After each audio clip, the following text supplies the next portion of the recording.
How bad is the white people issue in Tulsa? Oh my goodness. Let's pray. I'm going to pray and then you'll start. You came and you had this long, stringy rock hair. It looked like you were like a retired 80s rock star. Like you had a really vibrant career and then the crack took over about 98. I looked at you and the Holy Spirit said, that's your brother. What an honor to stand with people who've stood with so many. I know that you guys in dysfunction, in unhealth, in hurt, still sow good seeds into a lot of people. There have been times where Laura and I gave out of no margin. And so that person got blessed, but my kids suffered. Yeah. We're given everything we have, our last dollar, our last room. We don't have a room. Ava and Charlie, y'all sleep together. We're going to put somebody in your bed. Now we know better. Yeah. And so everybody listening now, you know better. Yeah. And you're accountable for what you know. Yeah. So yeah, if you got the margin, stand with your people. Yeah. No matter what they're going through. And if you don't, it's okay. I could very easily have been on the other side of this conversation and still can. I'm aware. I don't know. Like when nobody brings you up to me. None of our pastor friends. No. What are they? wouldn't. What is that reaction? Because people know that you. I have not heard from any. Complete silence. Shocking. Not shocked at all. Big shock. So the one thing I can't do is deal with no lies. You got to tell me everything.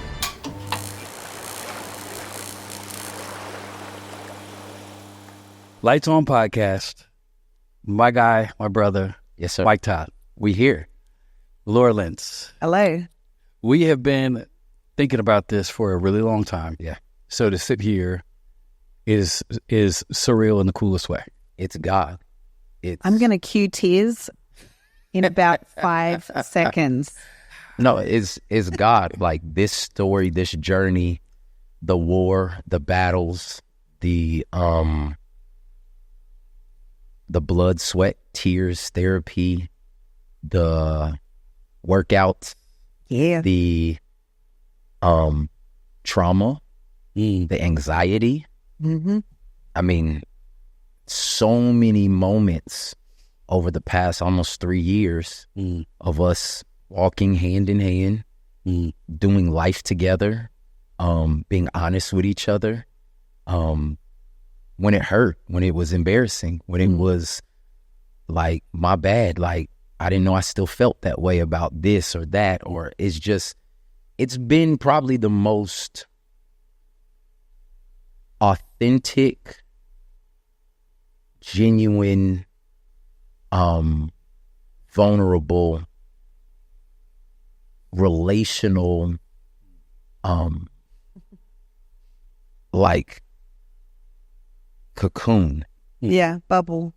It almost feels like a cocoon because it was like I was allowed into something while y'all were becoming something else. So it was almost as if for some reason God chose this place to build a cocoon for the Lentz family, and I had the honor of protecting that cocoon from not being penetrated by anything while you were becoming what God has done and still becoming what he's already destined. And so, yeah, I don't know exactly what we're talking about this podcast because we literally didn't talk. He was just like, hey, I know you're going on sabbatical, but can we talk? And I'm like, the time is now.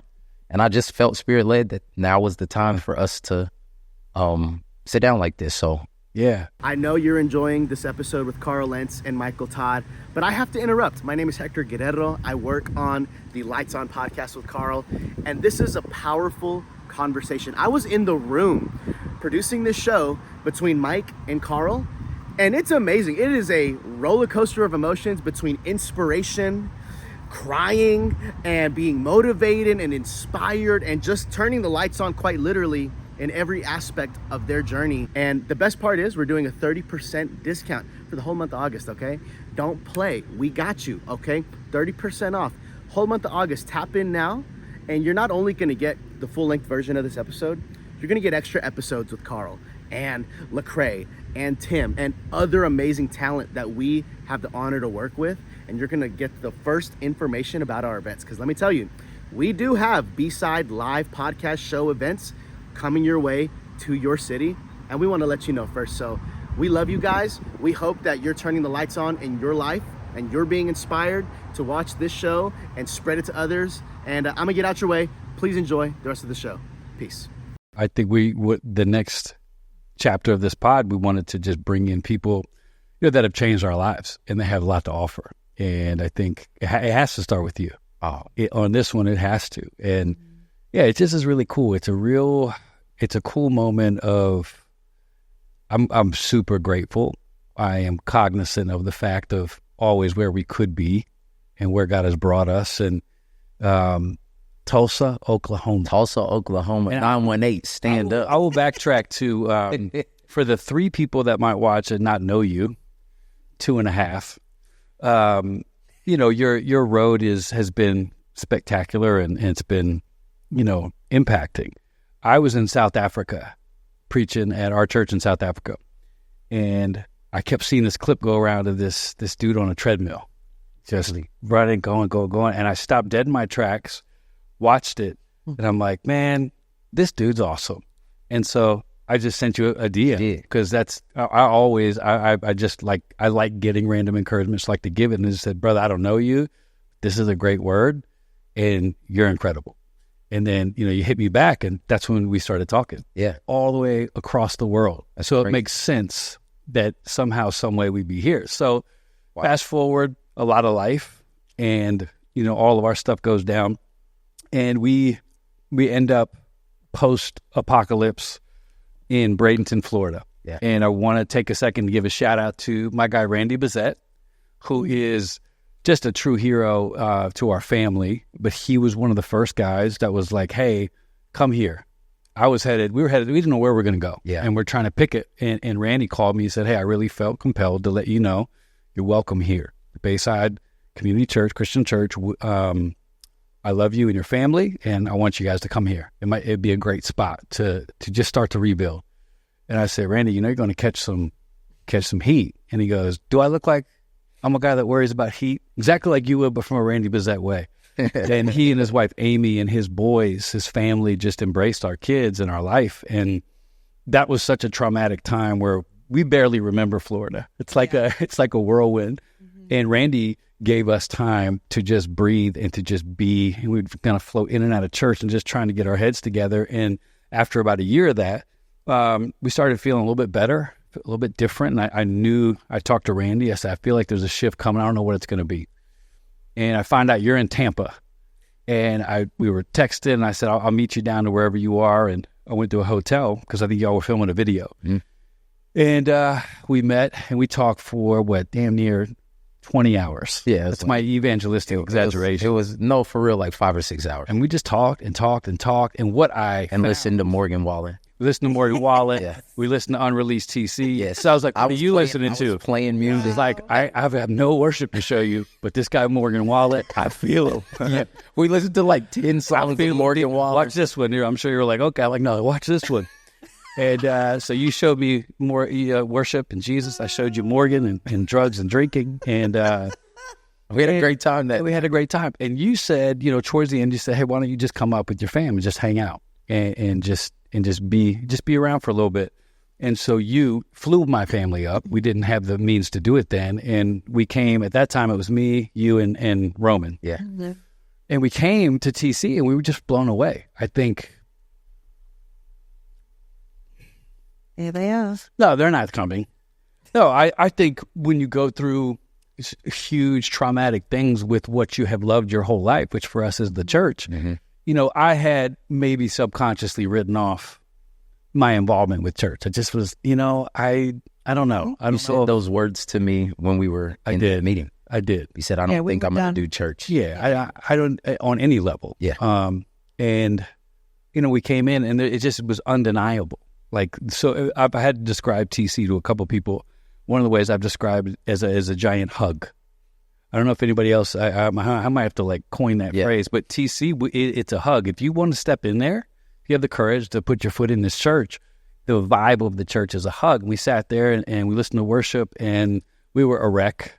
And Roman, in the middle of the like service, he's like, "Hey, Dad, this place is pretty cool." And I was like, he said, I would move here. And then he said, I would move here. And we hadn't talked about moving at all. And I'm going, and Roman was the one we were most, the issue in Florida was just mainly school.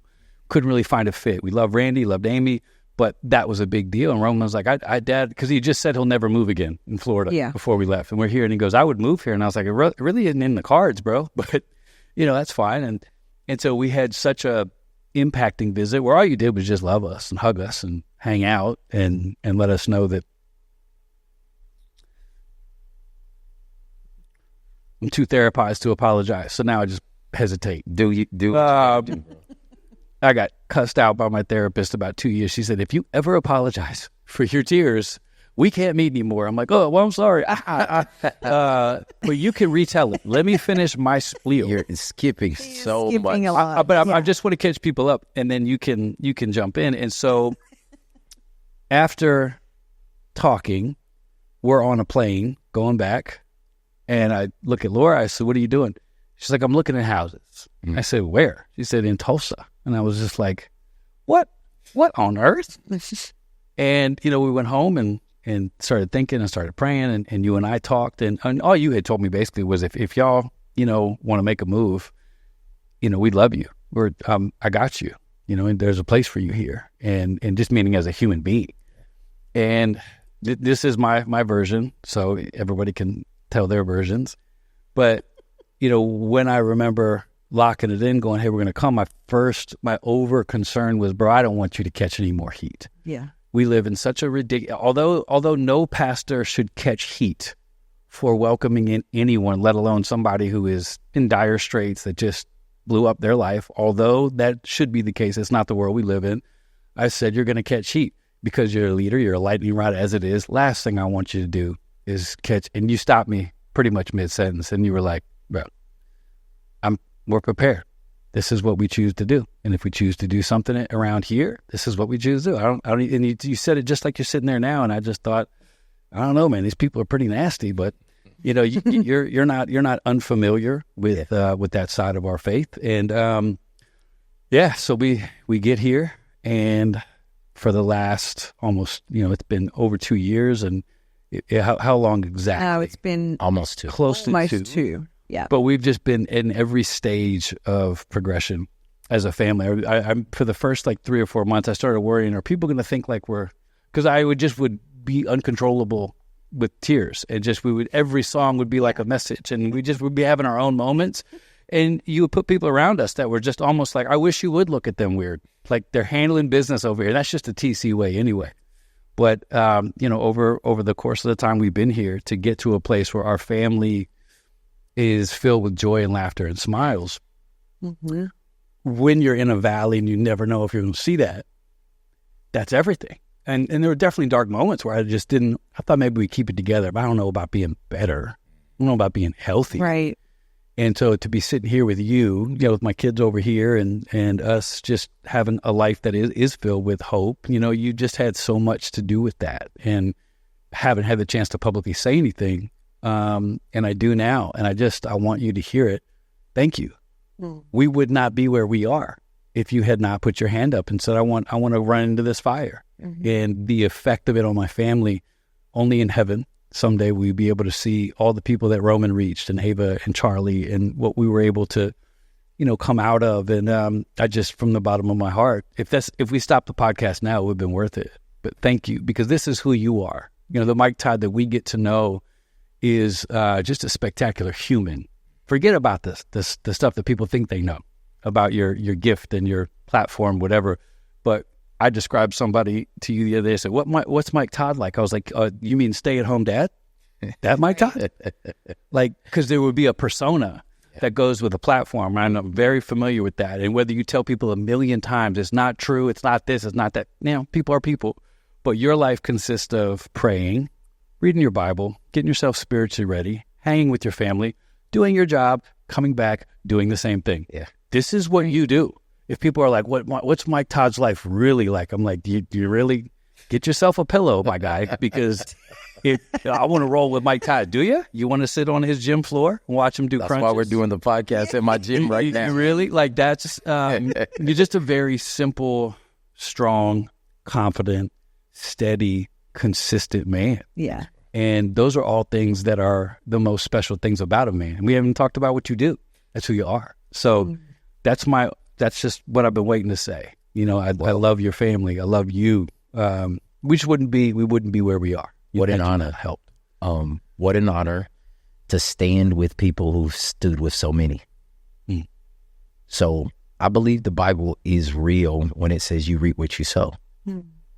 And I know that you guys in dysfunction, in unhealth, in hurt, still sowed good seeds into a lot of people.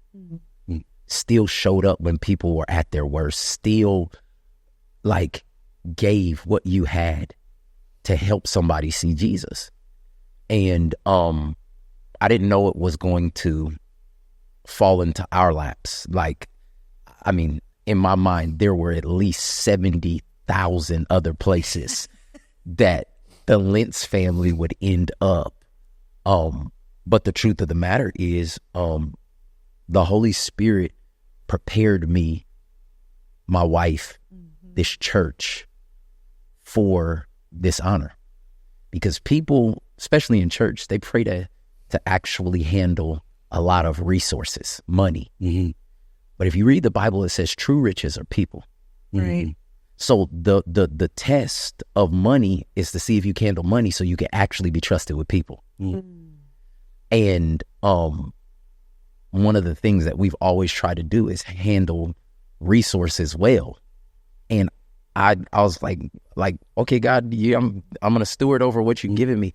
I found out in you guys getting here, that was part of the prerequisite for me being able to cover true riches, which are people, which are his children, which his children have children.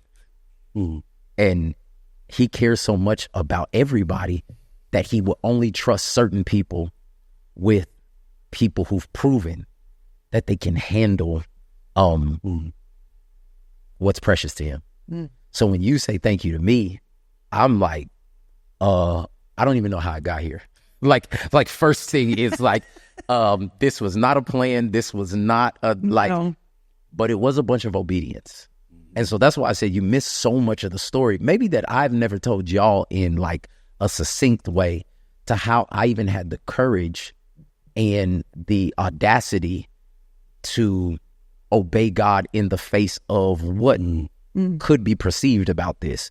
So 2020, let's back up. 2018, I meet you for the first time. It's at VU conference.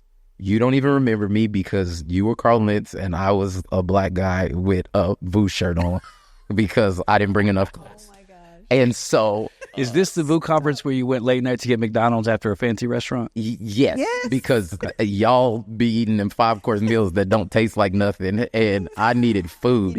I needed a burger. It was actually Burger King, and but so we met, and I was like, "Whoa, that's Carl Lentz. Okay, cool." And then because of course been impacted by ministry, your style, all the things that you had done. I'd never seen church presented like that from the front, from the platform. And so I was like, that's cool. And then it was the next year at the conference that I was speaking at the conference and you were speaking at the conference. And Natalie did like a panel with you with me, and some of the other girls. And so it was one night after the session that we were all hanging out, and me and you just in the corner, we just started talking. And you were a little bit inebriated, so I don't know if you remember all of the conversation, but there was a real genuine, you kept saying stuff like, you're not like all these other guys. It's like you kept saying like, hey man, just stay like that. You kept saying things of that nature. And it really marked me. It really impacted me because there were decisions that I was making that went against my trajectory. At the time that this was happening, I was, for lack of better words, blowing up. All these conferences I paid to get into, they wanted to pay me to come speak at. God had told me to only take 12 speaking engagements. Yeah. And I had 3,800 speaking engagement requests. My wife was pregnant. There was all this other stuff. And you just kept saying, like, stay like you are, bro. Like, just keep that mindset, keep that. And I remember, like, holding those words many times when I had to do things, all the way to the moment where, and this is how real we get, like, we're going to go all the way there. My wife was suffering from anxiety and depression when I would go out of town to speak, because our son had autism. She was pregnant with our Ava, and she said that it felt like the enemy was tormenting her at night when I was gone.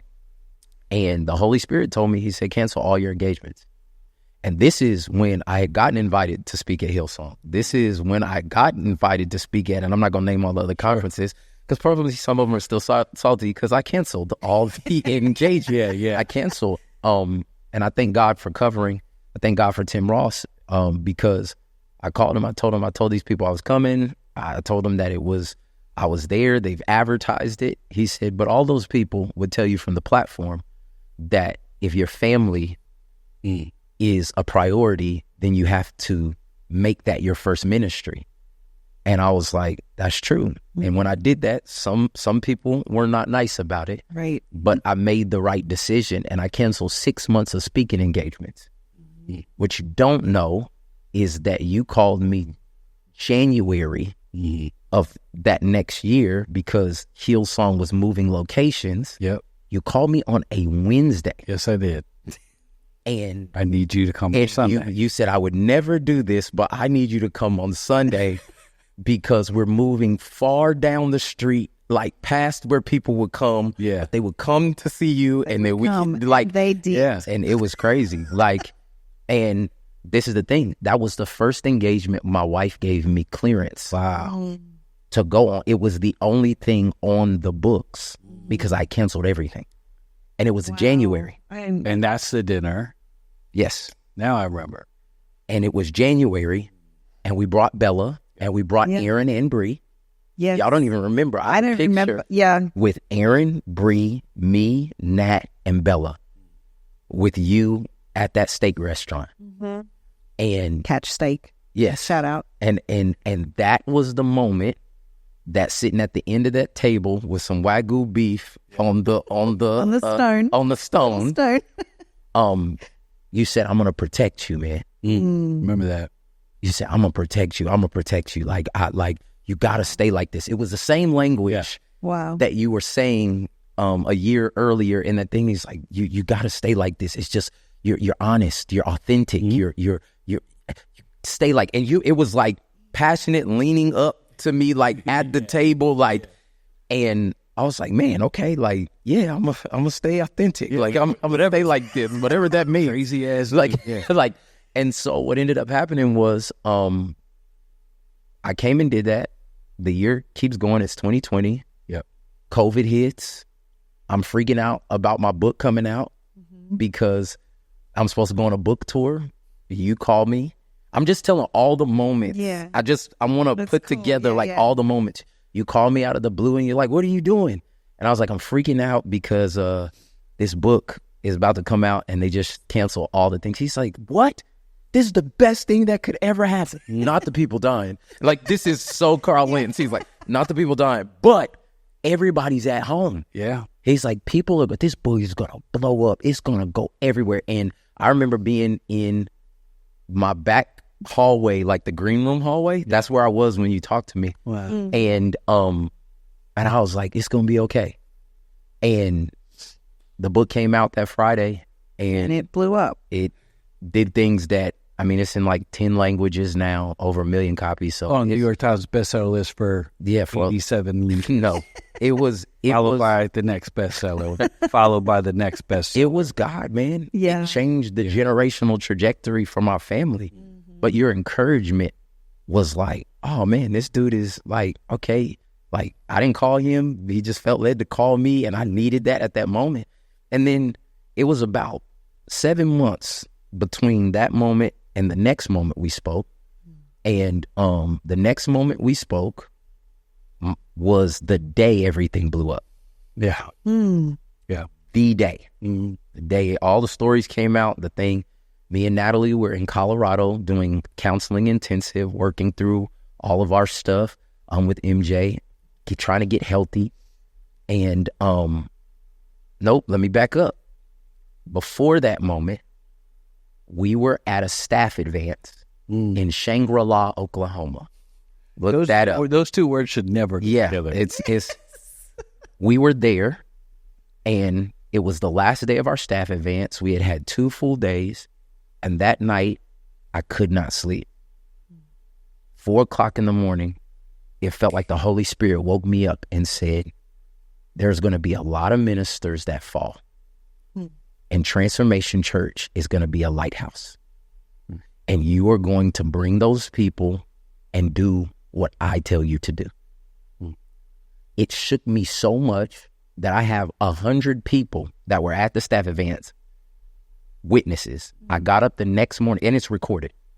I said it to our staff. I said, God told me that in this next season, there's going to be a lot of prominent leaders that fall, but that Transformation Church was going to be a lighthouse. And we were going to be people that help rescue those who are, and I'm like shaky voice and all the stuff, and my staff and team are looking at me like, we just trying to make it to next Sunday. Like, this is like, okay, we hear you, Pastor. That was September. Wow. October. Everything happened. And the Holy Spirit, as I'm going to Target, across the street from the Best Western where we were staying, after 6 hours of counseling that day, the Holy Spirit said, call him now. And I was like, yo, like, I'm kind of like the guy that like jumps in after we figure out what's happened. Like, I'm the like, oh, okay, this is what you need guy. And I'm telling you, the Holy Spirit sitting in the pillow aisle of Target in Colorado said, call him now. And I called you. And I was completely expecting voicemail. And you picked up. And you said, I said, hey man, I don't know what's going on, but if you need somebody to be completely honest with, like, I'm here. Like, you can talk to me. Yeah. He was like, hey bro, I hear you. I gotta run right now. I'm finishing. He's like, I'm gonna call you back. And you were just trying to I could tell you were trying to get your thoughts together. Yeah. And you called me back 20 minutes later. I did. And we talked for 2 hours. We did. In Target. And I don't know what possessed you, what the desperation did, what the world did, but you were honest with me in that Target. And I have told people before, I said, I found out no new information. Correct. Since the Target aisle, the pillow aisle at Target, I found out no new information. I found out why some things happened. I found out where the infancy or the seed was planted. I found out why it was able to go on so long, but I didn't find out any new information. And at the end of that conversation, I said, bro, I'm here for you. Whatever you need. I know this thing is, I don't know what it looks like, but I'm here. Just let me know. And he was like, all right, I'm going to hit you back in a couple days. And we didn't talk again for probably 8 months.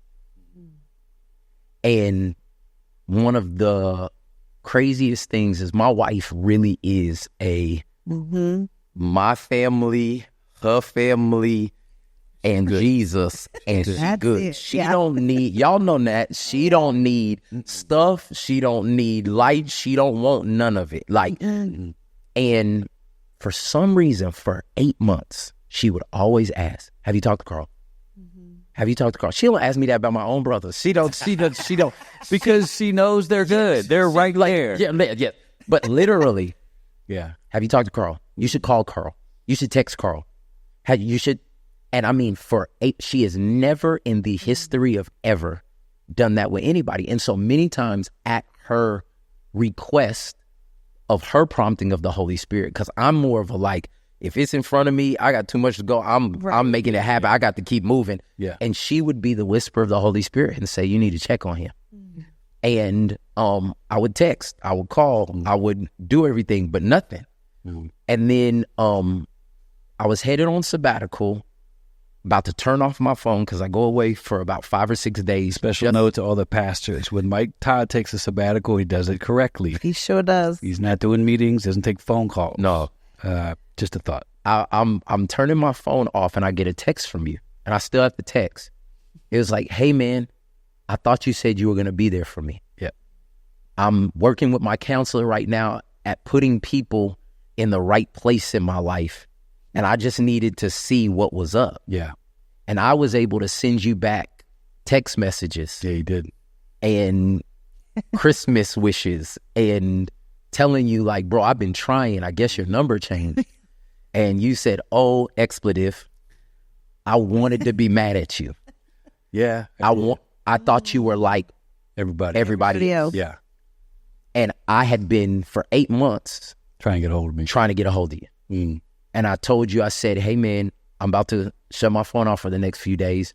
But let's talk as soon as I get off of this little trip. And he was like, all right, cool. And every day on that time away with God, all I did was pray for you and your family. Mm-hmm. It was the overarching theme of that time away with God, not to get something from him, to give myself for him to somebody else.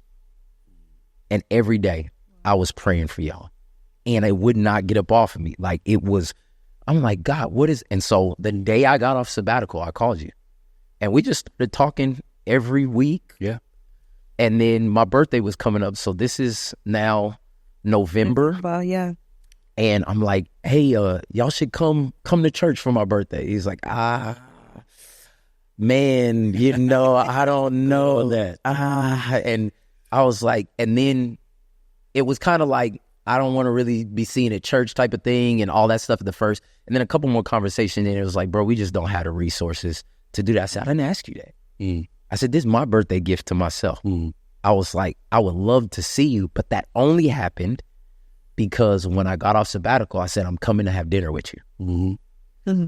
And it's so crazy how God works stuff out. I said, where do you live again? And he was like, Bradenton, Florida. Well, we had just finished a video, a song called Eagle with Transformation Worship, and we had to go to Tampa. Yeah. Because KB was a part of the song. Mm. And I'm there in Tampa. I don't know Florida like that. The Holy Spirit literally tell me, and people who are watching are like, does the Holy Spirit really talk to them like that? Yo, I have no other credentials, y'all. I don't have any degrees on the wall. I literally have my wife and the Holy Spirit, and you can have a relationship with him if you want to. So that's he says, look up where Bradenton, Florida is. We didn't talk. You didn't know I was in Tampa. Mm-hmm. Look up 40 minutes away. Yeah. So I text you, hey man, where are we having dinner tonight? And you're like, what are you talking about? I was like, I'm in your city. I'm here. And I told you what hotel we were at. And I think we ordered food and didn't eat. Correct. Because we literally talked. Yeah. Wow. And you came and you had this long, stringy rock hair. It looked like you were like a retired 80s rock star. Like you had a really vibrant career, and then the crack took over about 98. And yeah, your face was puffy. You looked like you had been in a fight every day for 15 months. I looked at you, and the Holy Spirit said, that's your brother. He said, that's your brother. What would you do for your brother? So we sat there like I would with my brothers, and we talked. You cussed. You talked about how everything happened. You talked about your faults. You talked about where you were in indecision and you didn't know what to do and how it could work. You and Laura were still in a very fragile place at that time. Yep. You were talking about potentially leaving to not make the kids suffer. Like it was a very, it was almost like glass that's still together, but it's cracked. But just the right amount of pressure would have made the whole thing shatter. Yeah. And I said, well, what's been getting you through? And he was like, come to my car. And you had this souped up, whatever that muscle car was. And then, well, I figured if we're going to be in Bradenton, Florida, I'm going to go super white boy trash. And white trash. Like, all right. So we're sitting in the parking lot. It was nice. It's elite white trash. And we listened to probably like a whole Morgan Wallen discography. Yeah. And it was so special because I heard him speaking for you. Mm-hmm. He was saying things that you wanted to say about how you felt. Exactly right. What was going on. And you were strategic. You were playing songs that meant something to you. Yeah. And so it was really cool in that moment to sit in the car and I was hearing you speak, but through his voice. Well, I couldn't articulate it. And it was one song in particular was, I don't think Jesus would do it like that, essentially. We played that twice. And I said, this is how I feel. And this freaking country ass dude is saying it and getting paid. And he's speaking for me, you know? Yeah. And I think the beautiful thing was that there was not an ounce of me trying to fix anything. Nah. No. Well, that's always special, though. I was just there with my brother. That's all. Yeah. And we left that moment after probably 6 hours together. Yeah. And you text me, it's like, tonight, I needed tonight more than I knew I needed it or something like that. Yeah. And then a few weeks later, I was like, bro, y'all should come down for my birthday. And y'all came. And I told the team, like, that's here. And when I say team, they're my family. Y'all know it now. Like, the people I work with, like, it's four people. They've been around life forever. Together. Yeah, like, shout out to Brie and Aaron. Yeah, so I told them, I was like, they're used to New York and LA and Paris and Australia. I said, we're going to give them Tulsa. And Tulsa is good people. Mm-hmm. It's not places. Right. Yeah, bro. We don't have places to distract us. Mm-hmm. Mm. We have people that we become satisfied with. Mm. So when y'all came over, like, the big shindig was like, go to Brie and Aaron's house and have pizza. Mm-hmm. Yeah. No, we didn't have a schedule, like, and we just laughed and talked, and Roman was there, and my kids was there, and we just did that, and it was like 10 o'clock, and it's like, all right, it's time to go to bed. We got church tomorrow. Like, but it was honest, it was wholesome, and it was peaceful. Guys came to church the next morning. You guys cried through the whole service. Mm-hmm. And then we had a little luncheon, and y'all had to get on the plane. And I think the only thing that I said to you is like, hey man, if you felt something here, let's talk about it. Yeah. That was it. Yeah. And what happened after that is so special. But I'm just grateful for the opportunity. I'm going all the way back to you saying thank you to me. I'm just grateful that God would allow me to actually be a believer that walks like him. Well said. You are. There are a lot of people that get opportunity to be like Jesus, and they don't take the opportunity. Yep. And Jesus touching a woman, letting a woman touch him that had an issue of blood, him putting his eyes on men with leprosy, him eating with certain tax collectors, and like, people don't really want to be like Jesus. No, they do not. No. Because the scrutiny that comes from people who say they want to be like Jesus, right, much for them. Is too much. Yeah, yeah. And I honestly think the last season of my life that I went through with the spit hitting the fan and people taking comments and clips and all of that stuff and doing all the different things, like not looking at fruit, looking at clickbait, like I had to go through it to walk through this season. It was par for the course. It was so easy to stand with you because I knew what God had said to me and I knew what y'all were trying to do. Right. And I told you straight up, when you said that whole thing, I just don't want you taking that and say, I'm okay with blood on me. Yeah, you are. That's exactly what you said. I said, I'm okay with blood on me. I said, because I got to be close enough that if you get hit, some of your blood gets on me. Yeah. Yeah. And most people do relationship at a far enough distance that your brother could get shot, killed, murdered, and there would be no evidence that you were close to them. And that just doesn't seem how Jesus walked with the disciples. They were close enough to actually be affected if one of the others were affected. Yeah. And I've never done anything like this, especially on the public stage. But I didn't do it for any other reason except God told me prophetically in 2020 at Shangri-La that we were supposed to be a lighthouse for prominent falling pastors. What do I do when God tells me something? And since then, we've had, the opportunity to help more people, which people don't know. And we can't even talk about it. They'll never know. And it's just, we laugh every time because it's not like you didn't say it. No, bro. It was going to happen. And that's been cool to see. Well, because for me, I know when you guys, brought us in like you did, it created so much safety for our family. And we had experienced the opposite for, a year and a half or whatever, before that. But that was the beautiful part, is feeling so safe that we could come here and that we knew you had our back. You and Nat said that to us and we believed you. Yeah. And you did. You did it publicly. You guys just supported us all the way through, and you've loved our family. And I'm just so grateful for you and for Nat. Nat especially, because she the one.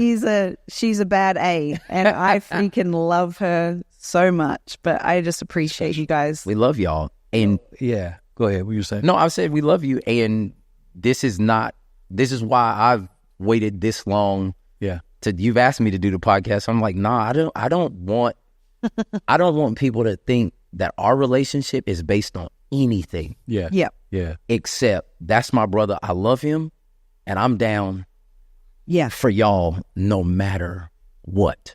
Yeah. And so, and now we're here, and all of the fruit that has happened since God has connected us. Crazy, actually. And they don't know. They have no idea. Well, let me speak to this for a second, because when we don't paint shop anymore, and you've never done that, which I'll get to. But I did see, someone sent me this thing. It was a class. I was out of the YouTube TikTok thing. My kids are still making fun of me. Like, I don't get it all. I didn't realize that had become such a thing to become a professional critic. And I thought, wow, that's interesting. You don't have to do anything. You just have to talk about other people.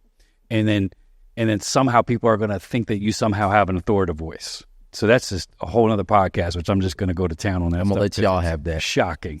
But anyway, the headline was like, Carl Lentz and Mike Todd, this isn't going to end well. And some guy like, they do those stupid photos like fake TMZ. And I just thought to myself, it's so funny. I have grace for those people, because I heard from a couple people, like Carl will be preaching in a month.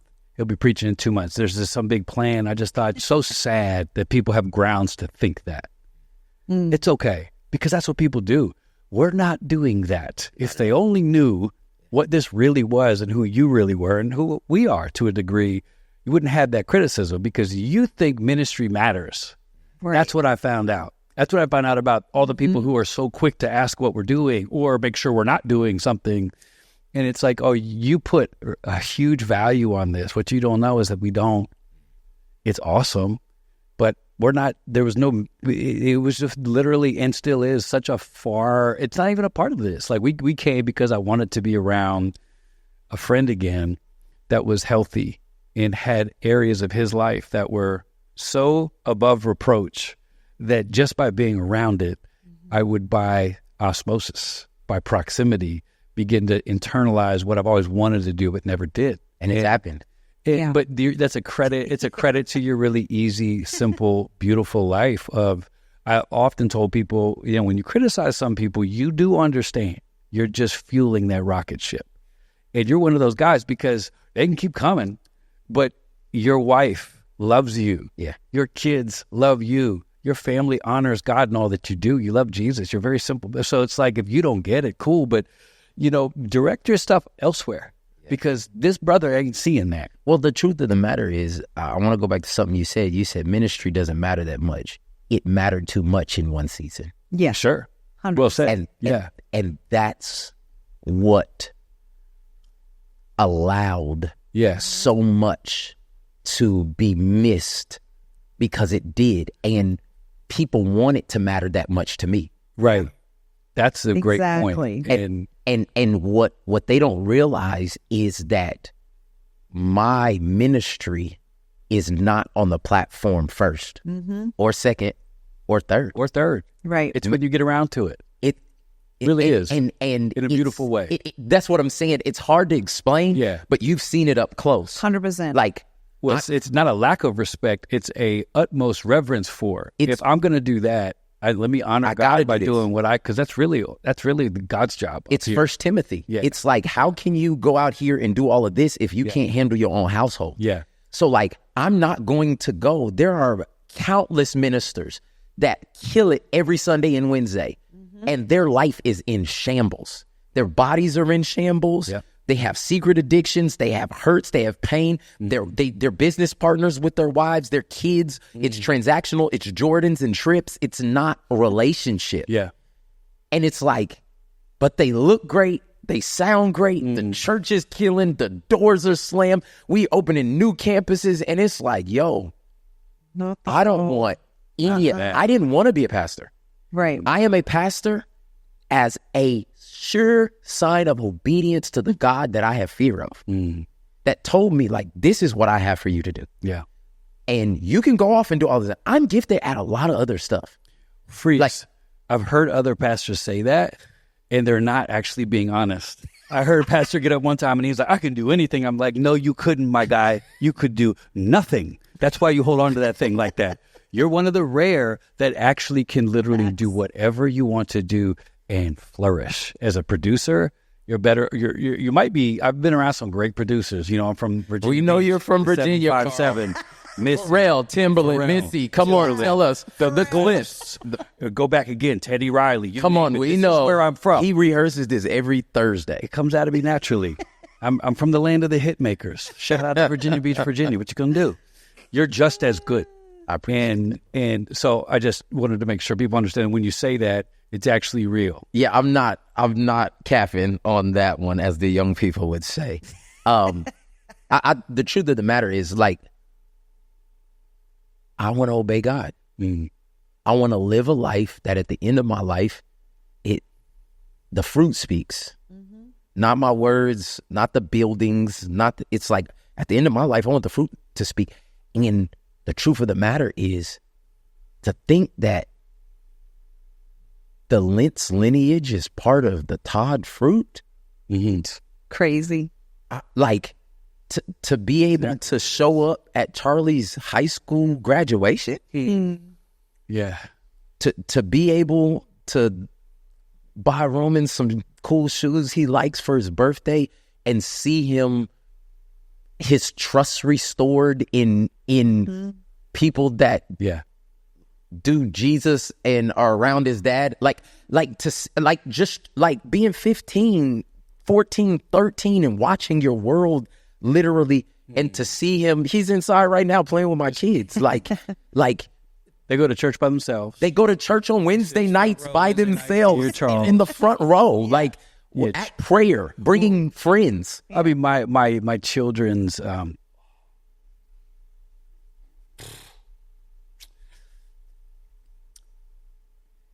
I know there's dads that can relate to when you mess up, when you make decisions that are horrible, you just desperately pray that their view of God isn't destroyed, because it's very possible. It's very hard. And that was in play for my family. So I just, every single time I drive through Tulsa and I get a text from Charlie, like, why are you still at church? Oh, I'm doing this thing, Dad. Fine. Roman, where are you? I'm going to the Bible study. I have to take a moment and go, I just am so grateful. Yeah. I'm just so grateful that you created a place like that, and God in his grace. I have kids that have their own relationship with God that has gotten through me. Yeah. it's through my sin, through my choices. Yeah. And so to me, it's something that is, I wake up and I think about it every day. There are two things I wake up and think, when it comes to my family, I think I'm not going to take it for granted because the fruit of us making the choice to come here has been their lives flourishing. And then the second thing I've told people, we got a lot to offer for sure, but I told you when I first got here, we're going to thrive but every time you see me, my number one gift to you is for you. I'm asking you as a request, can you please never forget why I'm here? Yeah. Right. And I'm not living in the shame of that, but when I see you and I hug you on Sunday and we talk on the phone every time, don't let it be too far from your mind that, yes, it's awesome that we're here, but why I'm here, because I made some of the decisions that by the grace of God, you're so far from, that I like being here. Hey, remember, keep running from what you saw here. And everything that I did wrong in my personal life, you do right. Yeah. And that's why it's an ease to be around you. It's an ease to see you, watch you minister. Because I'm like, man, what people don't know is what they see. That's God's glory. We give the credit to the guy. I'm a great example of that because people are like, how did you do what you did? I'm like, do you know Jesus? Do you know what God can do? Like, you thought everybody ministering was living pure lives. That's sweet. It's not how it works. That's a fallacy, bro. God uses broken things. Who you really are is at home on these streets. And who you really are, and you're a supernova on the stage, bro. Nobody like you. But who you are on these streets, in this garage, at my kid's house, like at my kid's event, just that's what really marks a man. Man, that's what makes you so different. What I saw in you back in the day, by the way, was because I didn't know who you were. I wasn't in the game like that. And Rich goes to me, he goes, hey man, wait till you see this promo for next year. I'm like, why? He's like, have you heard of Mike Todd? I'm like, nah, I never heard of him. He's like, watch this room erupt. I'm like, whatever. I get the biggest, eruption to just applause. Nope. And next year, boom, boom. Mike Todd, you would have thought Obama. He walked in. People stood up and gave. I'm like, all right, I got to find out who this joker is. It's crazy. And then you come into a back room, and this is before you kind of really hit the scene, and you had Giant Grayson. I think Brenton was with you, and there were cameras, and people were. I was like, who is this guy with cameras? You had the same smile. Hey, is everybody cool with this? Because that's not really how you're supposed to do that. You're supposed to check and then. But we're like, I guess he's like, I just like to document stuff, and and you take more photos and video. People think it's the best, and we've been the recipient of it. Because you'll be talking to Mike, pouring your heart out, like, damn, where's our camera? Prick. But it's so beautiful. And then later on, you want that and know everything that's what happened. I loved about it was you just didn't really care, though. No. Like you were being respectful, but it's not like you were nervous about your decision to have cameras. And I was like, that's different. Yeah, that's really different.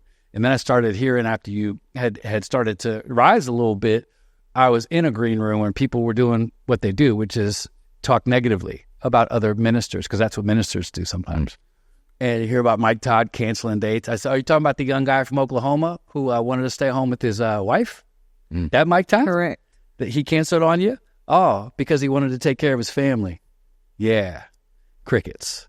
And then I remember clocking that one too, going, wow, this guy's canceling stuff to be with his family. And so that was kind of my road, following the trail of this wild dude from Oklahoma changing the world. And so it's a beautiful picture of what I believe the future of ministry is going to look like. I hope so. Me too. I really do hope so. I'm taking a lot of hits right now to hopefully pave a new path for people to be fully what God called them to be. Yeah.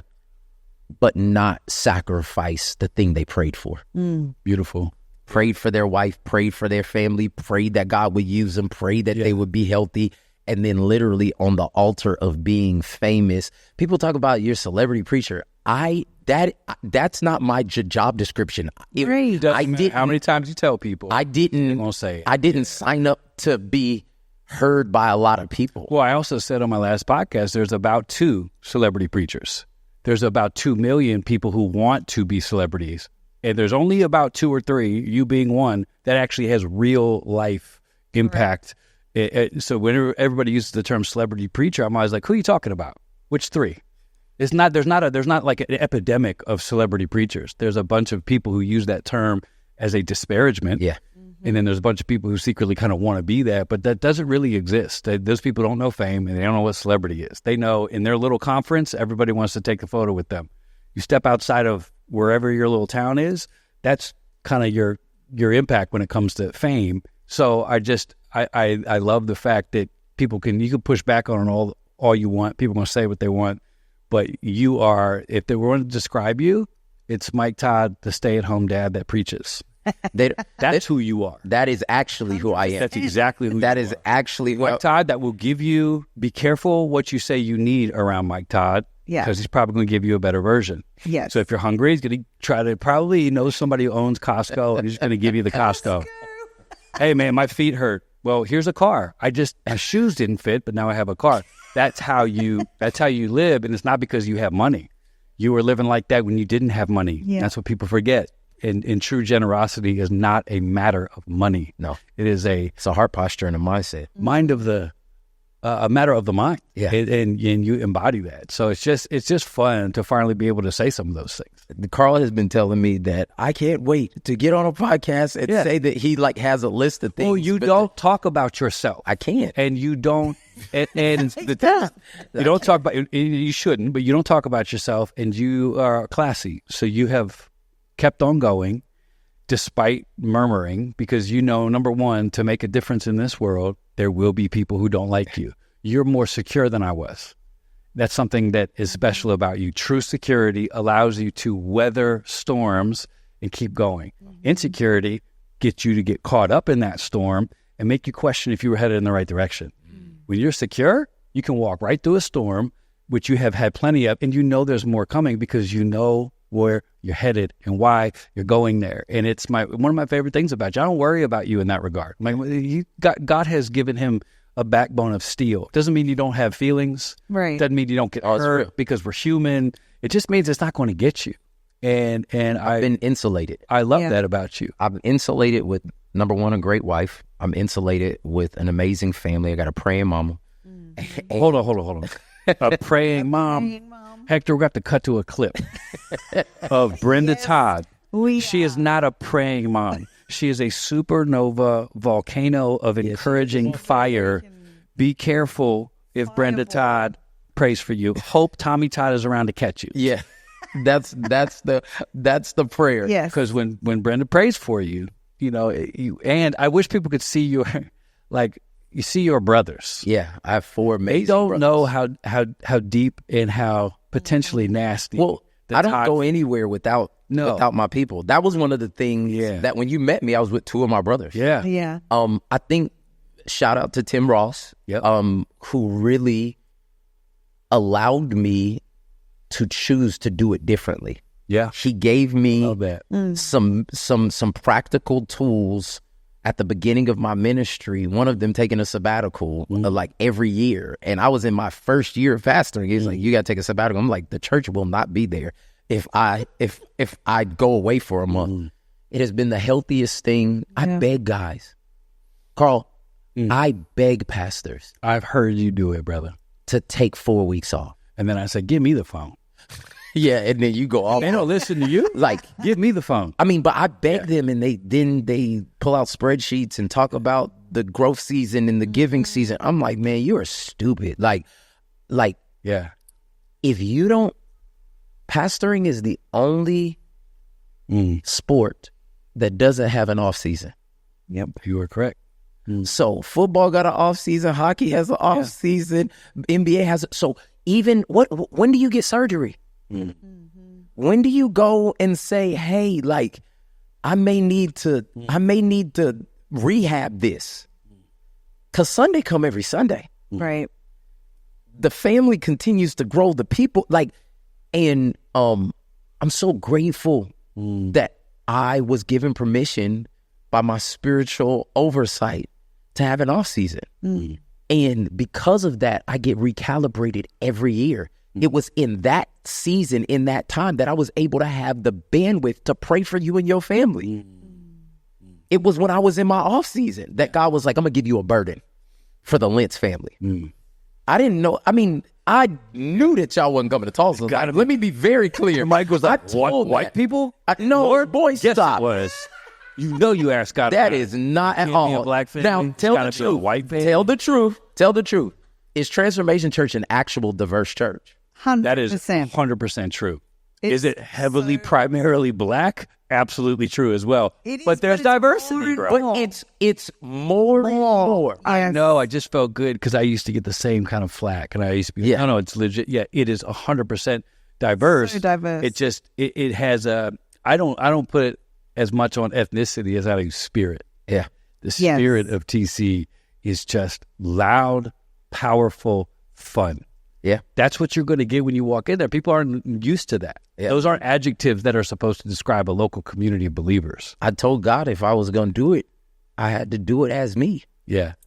So one of the beautiful things about the reason I can stay in this is because I am not acting. Right.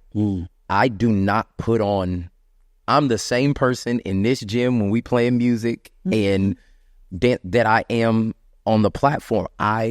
I'm whole. I'm integrated. I get to be myself. So every part of me is me. So I am a pastor. I am a producer. I am an author.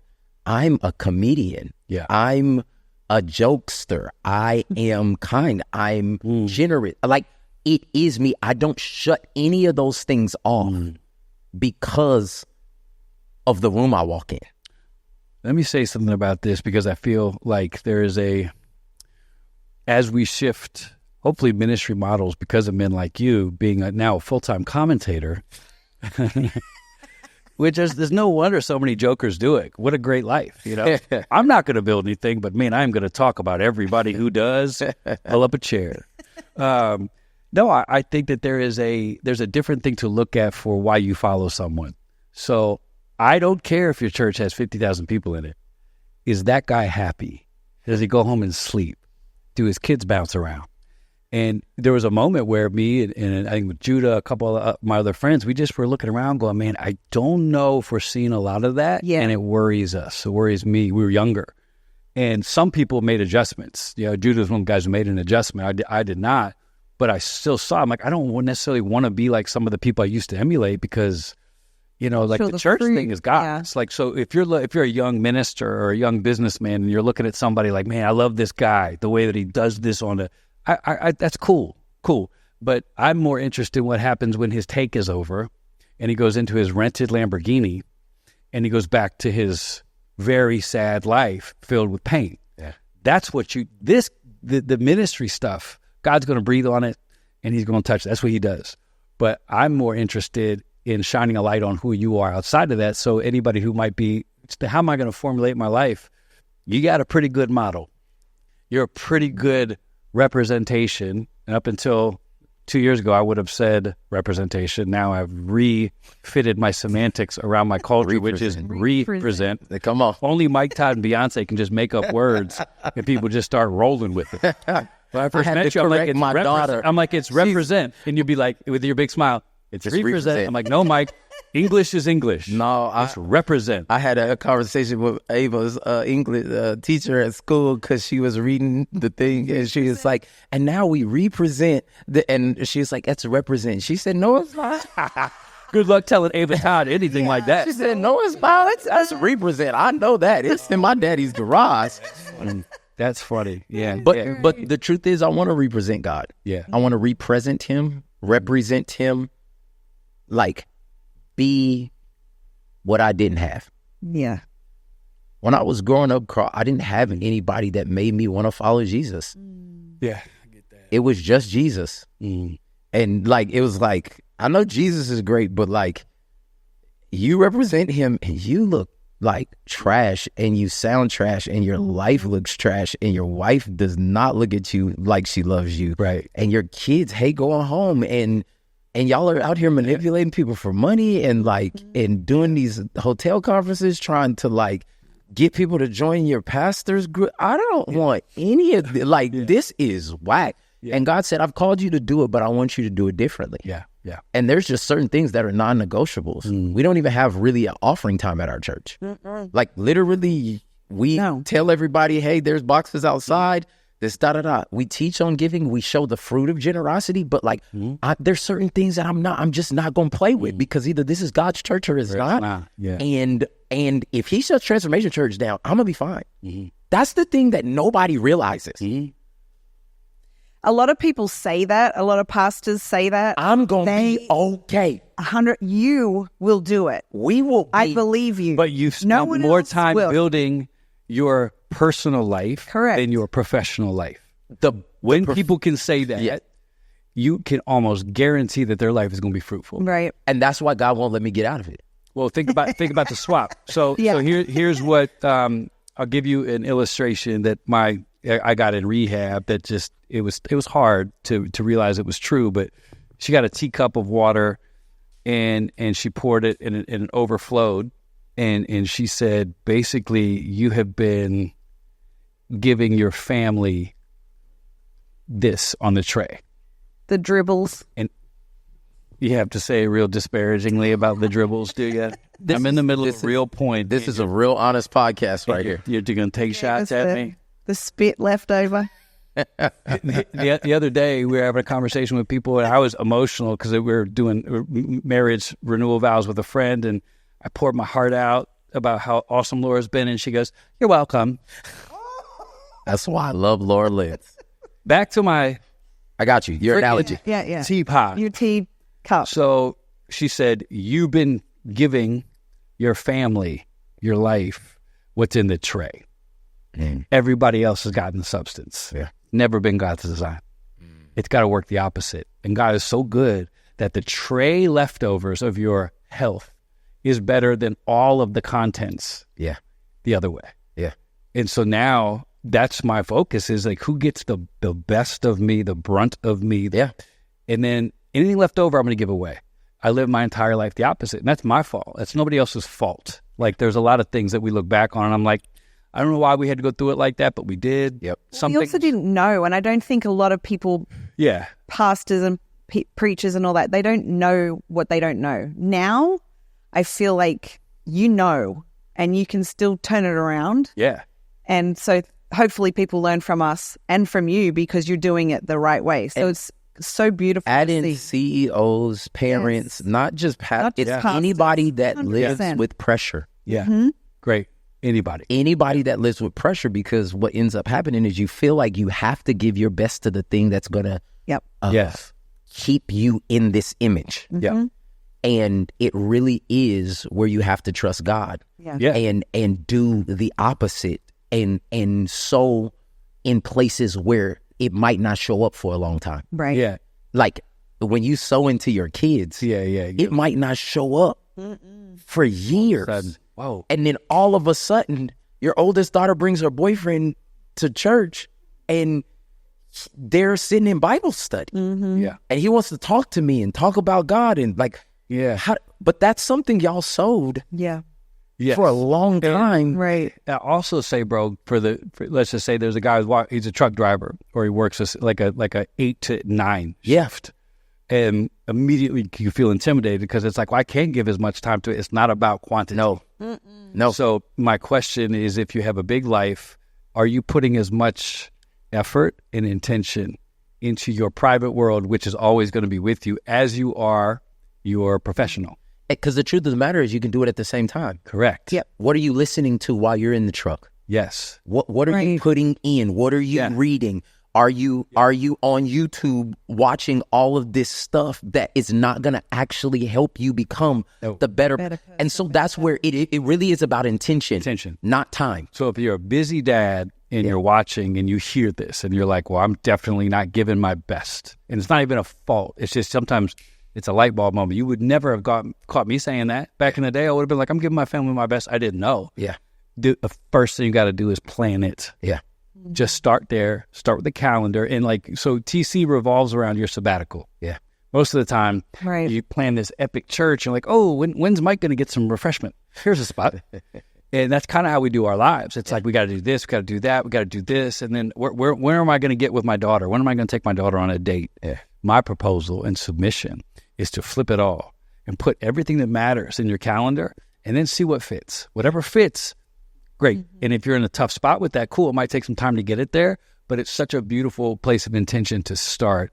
Let me start with what matters just to get used to this pattern that's going to continue the rest of my life. That is what I've seen you do since you planted here. And I watched again the metamorphosis, the change. I watched you fight with your old self. Yeah, you've broken up many a fights with me and my old self. Yeah, right, like right in the driveway. We both went to the same spot. Yeah, we know exactly where it is, and that's kind of what I forgot the camera was on a second ago because we're just like literally like I have no idea. Lord, yeah, that's fine. We haven't even got. We're gonna have to have you back. Okay. We haven't even started talking. You haven't looked at your sheet one time. Intro. This is the intro. I had a feeling you would go like this. But the truth of the matter is the backstory matters. Yes. Because so many people have they've put their own narrative on something they don't know. And the backstory matters. God positioned you guys to have a place here and positioned me to be ready to stand with people and position me and our family to model what it maybe looks like to do what Galatians tells us to do. Those who are spiritual, if anyone is found in sin, restore them gently. It's the most beautiful scripture, and it's the one that hurts the most if you don't feel it. Yeah, 100%. Restore them gently and beware because you could be tempted. Yeah. Yeah. I could very easily have been on the other side of this conversation and still can. I'm aware. Right. Like, that is why when God trusted me to be a part of y'all's story, Galatians 6:1, restore them gently. Yeah. Just be me when they can't hear me. Show them me when they don't feel me. Yeah. Like, good. Just be gentle because I love them, I care for them, and people are going to talk about you because you're just hugging them. Right. Like, and you're just giving them a place to just become. Yeah. It has been one of the honors of my life. If ministry was over for me tomorrow, I won. Wow. Because God trusted me with true riches. He trusted me with people. And so for me, I don't know, like when nobody brings you up to me. None of our pastor friends, no. What are they? What is that reaction? Because people know that you. I have not heard from any complete silence. Shocking. Not shocked at all. Big shock. Yeah. What can they say? Nothing. Yeah. Nothing. Here's because the crazy thing is, if it happened to them, I would do it for them. You would. 100%. You told me. I'm gonna say two things, then we're gonna shut it down. Too much of this. I won't. Okay. Singers, musicians, come on up. Don't leave unless you work for NASA. Just come on up. Just play that one. I think, to your point, what frustrated me is, let it go. So it's not a frustration any longer. Now it's just a fact. I think it was the spiritualizing of the abandonment that made us upset the most, because there is an element of if like me and you operate differently friendship wise. Like if you were to tell me, Carl, does our relationship have conditions? I would say it doesn't. Pretty much to a point. There are some conditions where, like, some friends that I've had, felt like they had to, if you use the mental health card, everyone puts their hands up. So it's not good for my mental health to be around you. Half of me is like, that's convenient.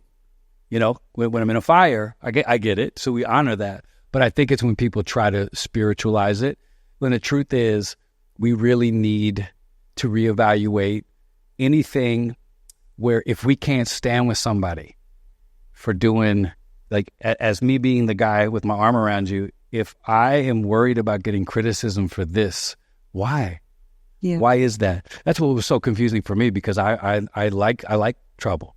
Because I always wanted to honor Jesus with that, because he stood by me. Yeah. So that was always my ministry foundation was who's the dude taking the biggest shots? I remember I was on a show with Charlamagne the God, and they were talking about Charlie Sheen. I was like, give me Charlie Sheen's number. He's like, I ain't forgiven Charlie Sheen. I'm like, you don't have to. I want to go say hi. Let him know that he's not alone. Like, that's just kind of how we're wired. And I think there is something wrong when you're worried about public perception because of who you're standing with in that regard. Politicians, they're happy to get associated if it's going to benefit them, maybe. But when it comes to somebody who is hurting, smoldering on fire because of their own self-destruction, if you are worried about someone not liking you because of where you stand, I think I would submit, it's not a judgment, it's a reevaluation. What are you building? Because my thought of being a Christian, and it still is we're going to do what Jesus did, which is to stand with the people who nobody else is standing with, to stand with the people who have been pointed at and ostracized. And if you don't like it, I'm okay with that because I'm not doing it for you. And I think there's something to be said for that in this upcoming culture as people continue to build their lives and figure out how to shift it right. Be careful you don't build something that you can't do what it was supposed to be built for. If you've built something and the essence of it doesn't fit the aesthetic of it, we got problems.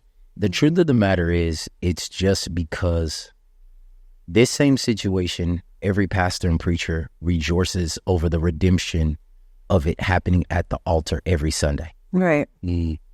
If a husband cheated on his wife, got found out, repented, went to therapy, came to the altar, and said, today I'm giving my life to Christ. Next week I'm getting baptized. And I'm going, it would be an eruption and a celebration. Yes, there are consequences for you taking the leadership role of a pastor and the trust of people, the higher calling. We all of those things legitimate are completely legitimate, and you have answered for all of those. So like, that's the thing I want to say is like, you didn't get out of the consequences of your actions. You just decided to face them and find the fruit in them. There were seeds in a lot of that brokenness that you decided to dig a little hole in the dirt and put that seed in there. And now people are expecting you to be dead and decrepit at this moment. Right. Yes. But the truth of the matter is you got planted in a garden where there was healthy soil, where you were, and this one I want to say to everybody, and maybe we'll do a whole nother thing on it. Carl Lentz has been submitted to my leadership as a pastor. And now, I don't know how that breaks your theology box and jacks up your racial tension that you still have from 1968. And I don't know how you did. Well, isn't he older? How old are you? And how old are you? And what is it? You're 37. Yeah, I'm 45. Yeah. And I'm a white person from Virginia. Yes. And I fully submitted happily. And see, this is what people don't understand. Right. When you came here, we had a couple of very direct conversations. Yep. I said, what I'm about to do can affect the people that I've been intentionally assigned by God to shepherd over. So the one thing I can't do is deal with no lies. Yep. You got to tell me everything. And you ain't got to just tell me. You got to tell Bishop McIntosh. You got to tell Tim. And you got to tell Tim Ross. And we're going to sit in this room, and you're going to start from age 5, and you're going to tell us up to this week. And at first I could tell you, it's like, hold on, wait, I told you everything. And then you were like, all right. I mean, it was like, it was a fight, a 3-second fight. Seconds, yeah. Because I was factoring in who's going to leave this room and talk. Yes. That was my trauma. You didn't know that it was actually. Not yet, but I trusted you in that trusted moment. Me. That, okay. And so you were like, you was like, okay. And you did just like that. You said, okay. And we came, and me, you, Tim, and my pastor, emeritus, our founding pastor, you sat there and you told us everything. I said, and then at the end of it, I was like, that is great. Is there anything we're missing? Like, hey, double down, go back, think again. Like, Yep. I said, because if you tell me everything, if anything else happens, I'm good. I said, Got your back. I got your back. Yeah. Right. And as we moved forward in that, I could tell that every day that you were in that atmosphere, you were being healed. Yeah. Every day it was like nobody looking at me sideways at the church, or nobody's like, At TC, no, sir. If you're in, and nobody's looking at you. it's like, what happened? Like, Laura started coming over and working out with us. Yeah. And I remember the day that a story broke, and we were standing literally 10 feet away from this, and she's looking at her phone, and I'm standing there, and she starts crying, and it's in my arms that I'm with her just because we're doing life together. Yeah. Because we're working out together every day. You and 10 other people, just so someone doesn't take this clickbait. God.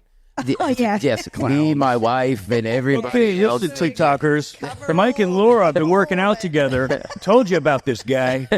Next clip, clowns. Continue. So we had a workout tribe that we worked out every day, and because we were doing life together, I just happened to be there when life hit, and was able to give encouraging words and watch a situation blow over that we thought was going to be catastrophic. Yeah. And it just Blew over. I mean, the next week, it wasn't even like a thing. There have been. Thank God. It's 7:15, and okay. So I'm going to say two last things. So just keep playing, musicians. First thing is this: like one way, if someone else, because I was hurt by who's right or wrong doesn't matter. Being hurt is hurt. So when my situation happened, like it happened, I had so many awesome people stick. Some people didn't, and it hurt me for a long time. And even saying that was a big step for me. Yeah, because I would try to. I remember a couple times, and finally I just was like, actually, man, I think about them all the time, and I freaking weep because I love my friends. And some of them are gone forever, and I just need to say it out loud. And I started learning how to say things that were here to you, and you sit there with the same look on your face, no judgment, no nothing, just holding space. And what I got to in a place of prayer and therapy and that mixture was not being bitter anymore, because had I had what I thought I wanted, I never would be here. Wow. So the friends that I was so sad left, if they didn't clear out that space, and I'm not saying it's right or wrong or whatever, I'm just saying God knows what he's doing. And had he not, we wouldn't know who we know now. I wouldn't know her like I know her now, because all we had was each other. So if anybody is in the throes of abandonment and you feel like your friends have left you and you feel just horrible about it, if you are a follower of Jesus, there is a better thing coming. Right. Do not give up in that dark valley, because I almost did. I almost wrote off friendships forever. Yeah. And then I just kept on plugging away. And then the further you get away from it, you're like, man, I can't, if I ever see those guys again, I'm not going to I might just do something, but I'm going to hug them, because thank God you left. You did what you had to do. And that opened up space for me to grow and find my wife again, find my brother again, add about 17 other Todds, add a Metcalf, and we wouldn't be here. Yeah. So when it's confusing, don't bail. No. Don't bail. Well, the truth of the matter, let me say this. You said all those things. Like when Carl came in, I'm just spilling a little bit of the tea. When Carl came in, he would say what he would never do and what he's not going to do. He was trying to project how he wanted me to perceive him and protect himself. And I will always be like, yeah, that's not going to last long. And yeah, no, we're going to, that's not going to. And I would let him say whatever he wanted to say. You film some of that stuff. No, I didn't film all of that stuff. People. And I told you, I said a lot of the people are going to still come here. Well, yeah. Like I told you straight up. Yeah. I said, I'm going to be who I am to whoever God calls me to be. Yeah, you did. And I was like, so, but this is your home. Yeah. It's a great example of you don't have to be disloyal to one person to be loyal to another. Like I was able to fully hold my confidence and trust in you, and able to just not show up that Sunday. Yeah. and ask questions. Yeah. And get understanding. Yeah. And be in the same group. But you can't be coming up on this stage talking about loyal friendships, bro. So the truth of No, the matter sir. is... It's my podcast. No, sir. The truth of the matter That guy came and talked about, hey, let's pick somebody up and and we had a phone. I wouldn't be conversation like, about bruh. And we had a conversation about it. Okay. Because it was triggering for you. Yeah. Because it was personal experience for you. Yes. And this again is the beautiful picture Yes. of what health looks like. To be able to feel it. Yeah. You've done that well. To be able to talk about it. And then to be able all right, let's go hoop and let's be faithful and let's go to prayer tonight. Friendship tip that you showed me, you reminded me of. Friendship tip. Like you said early on, you were like, hey, you got to be a voice to remind people what God had said. That's one of the best things you can do for somebody who's hurt. So if someone's watching, they have a friend that's going through it, sometimes you got to be around and be able to remind them. Because I had said to you, I can't stand these dudes. Yep. I'm tired of giving people grace. Yep. I didn't get any of it back. And I'm not living like that anymore. And you waited for me to finish talking with that Mike Todd smile. And you went, okay, do you mind if I say something? I'm like, yes. To which you said, hate to break it to you, bro, but that's just not how you're built. And some of the same people are going to end up coming back around. They're going to need you to give up grace. And I was like, well, I'm glad it ain't today, bro, but I hear you and I received it and I put the guns down, which has been our rhythm as a friend. And you've never tried to force a rhythm. You've let us find it. And I think that's another thing. Like when someone's in crisis and they're not themselves, it's not your job as a friend to get them well and to make sure they know all that. Like you've really given us time to be in every stage. But there's days I've come over here and I said a damn word because I didn't have any words. No Other times we just, we would talk, and the other times we give advice and I would listen. But I think if you want to be a good friend, you got to be a good prayer person. Yeah. Because you got to be led by God and you're the best at that. And I think it's a beautiful thing to be able to share with people. If you have friends that are in crisis, you ain't got to do it all. No. You just got to be able to be close enough from time to time. Like, hey, by the way, Carl, you said, hey, you're not built like that. I'm like, I can't tell you how many times the cannons were loaded. Bro. And you were about to do something that was, I don't want to be real about this because if you ever feel, make sure you're called by God to stand in the fire with somebody, not just be a good friend to somebody. Fire. I decided to stand in the fire with you. And it was because I felt called by God to do it. You're a good man of prayer. I knew God had told me, like, this is what I was talking about. Go stand in that fire with him. Well, because I knew God called me to stand in the fire with you, it's a different confidence. Right. So, like, there have been, I can at least count 10 times where you were about to do something either prematurely or out of anger, out of an emotion. Let's not just use anger, out of some emotion. Good. Because there was different ones. And because you had the presence of mind to know I'm safe and I have a pastor friend. I submitted. I'm going to bring it over. I'm submitted before I blow this block up. And some of them, it would have blown the block up. Yeah. I was going to do an interview because I didn't see the end coming. And I thought, you know what? If I'm going to go down, I'm going to blow the block up. Yeah, no. And you had the presence of mind to come and sit on my back porch. And tell me what you were thinking about doing. And I just wanted to let you know before I did it. And I was like, oh, okay. So, and I just start asking you questions. That's all you did. That's all you have to do. That's all you have. That's all you have to do. Not trying to, I wasn't thinking about the church or our image, or I was thinking about you, this woman, and those 3 kids. But you got to be close enough to somebody to know what kind of questions to ask, bro. And that's, and I got to say this, and how many closes is this? Bro, we're not closing. It's not closed. It's not, it didn't close. Towards the end of every podcast, I start talking like this. I think it's important. I want people to know, because there are people who will carry offense for me or for another. And we're talking about friends in the fire. It's never worth standing in the fire if it's going to destroy your life. And there were legitimate people that if they were to have stood with me then, it would have affected them negatively. And it's not a heroic thing to jump in a fire that you're not ready to be in. It's better for you to go, I love you, and I'm going to pray that God brings other people. I can't do this. I had a friend say that, to which I shook his hand. I said, man, I might not get it or not get it, but I thank you for saying that.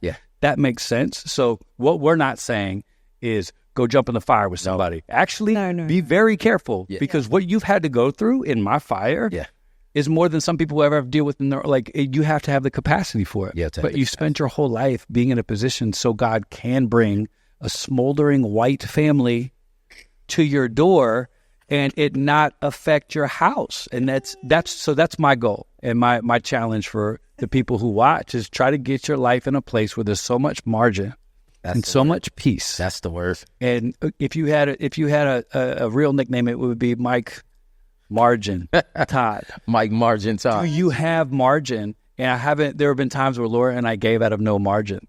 And so that person got blessed, but my kids suffered. Yeah.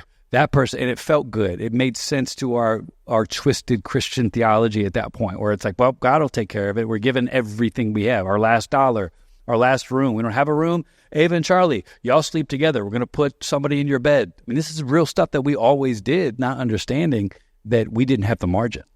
Now we know better. Yeah. And so everybody listening now, you know better. Yeah. And you're accountable for what you know. Yeah. So if you got the margin, stand with your people. Yeah. No matter what they're going through. And if you don't, it's okay. Well, this is why it's important to live healthy. So you can be ready for life when it starts lifing. If I wouldn't have started striding and living a life of less earlier when I was canceling those engagements, when I was doing those things, I would have never, I could be gone every day of every week, of every month, of every year, doing something for God. Godly, mindful margin decisions don't make a lot of sense when you feel it. Isn't that funny? No, it doesn't. Like, it's like, why am I locking this in on Thursday nights with Laura? Like, we got Wednesday nights locked in. Yeah. Tuesday nights locked in. But that's what I feel like I need to do to create margin. Yeah. And then it comes. Yep. And you're like, whew, thank God. There it is. Normally something comes and you didn't listen. You didn't have margin. You weren't ready. You weren't ready. So you are an example. And you got so many cups laying around, Mike. God could bring you anybody.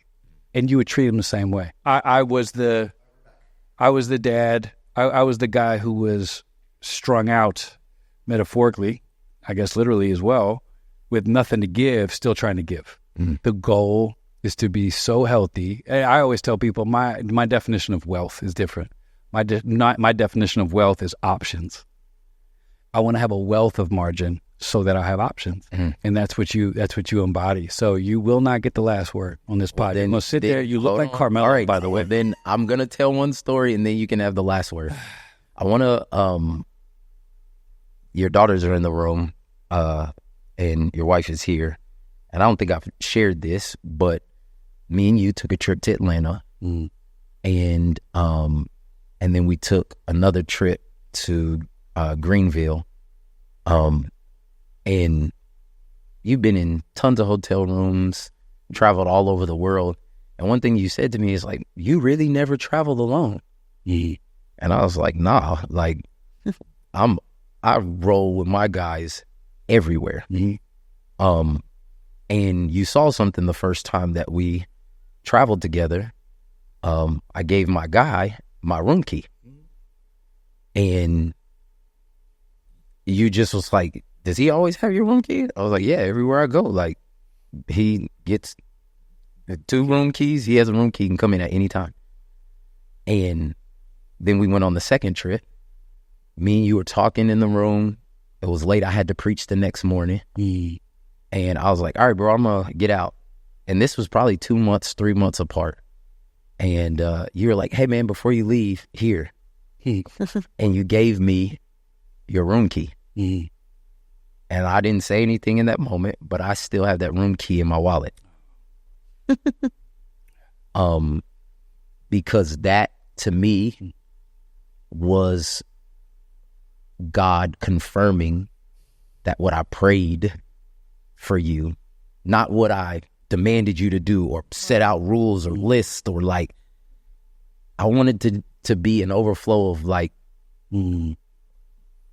your heart. Like, I want to be accountable. I want to live in the clear. I want, and when you gave me that room key, I called Nat that night and I showed her and she was like, Mike, that's a big deal. And I was like, it's not just a big deal. It's transformation. Yeah. for you to do that unsolicited. Mm-hmm. I mean, you send me and Tim your location wherever you're at in the world. Mm-hmm.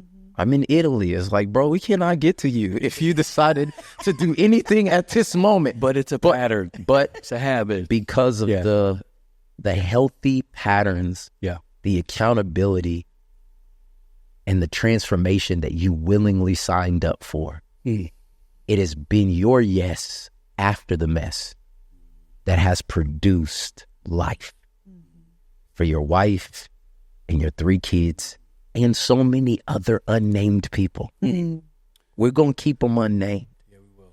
But your yes to this next level is going to give a lot of people the ability to give their room key up to accountability and health. You're a tough last word to top. Thank you. I think what just came to my mind was margin again, because it never starts like that. Like I used to have somebody travel with me, and by the way, a lot of people say what you said, they're not real. They don't know Scott. We need to have Scott McQuarters roll up here, because there's a lot of guys who would give a room or they talk about the above reproach. Well, if you see Scott kick down a door and he just doesn't know how to open it, it's just when kick down, Mike, it's like, so it's very real. There's no emotions with you, but what started happening to me, and I've never really even articulated this. We just didn't have the money to have someone travel with me sometimes. So out of a lack of margin, and it was fine for a while until it wasn't. Yeah. Because it was those tired nights where bad habits develop. Yeah. And before, I got 2 guys with me, a guy in my room, and it's great. But then, you start, I can't afford to take a guy with me, so I'm just going to knock this trip out. And next time I can't afford to lose that guy there. And you start rationalizing the slow breakdown of all this insulation. So for the younger brothers out there, and you've started strong, if you ever get to a place where it seems like a boundary has to suffer because of finances or something else, the thing has to suffer. Yeah. Do not let go of your pattern. Yeah. Keep it. Because I didn't start alone. Yeah. No one starts alone. No. I just slowly started getting to this place of isolated prison that I created for myself. But you are the antithesis of it. You're an honorable, kind, strong, funny, real, genuine, consistent human being. And I'm really honored to be your friend. And we're grateful for you. Love you. Thank you for turning the lights on in the Lentz This house. is the introduction lights on, because we didn't get to one thing on your list. We did it. Not one question. We haven't started yet. We have not even started, and we're 2 hours in. I hope all of our amazing people that do tune in, I hope you catch this. There's a lot in here that you can take about your own life and your own friendship abilities and everything. So thank you. I love you, man. Until the next time, we're going to take you out with the unreleased TC track. Drake dropped 100 gigabytes. Mike Todd's going to drop 120. Holler at you, boy. Lights on.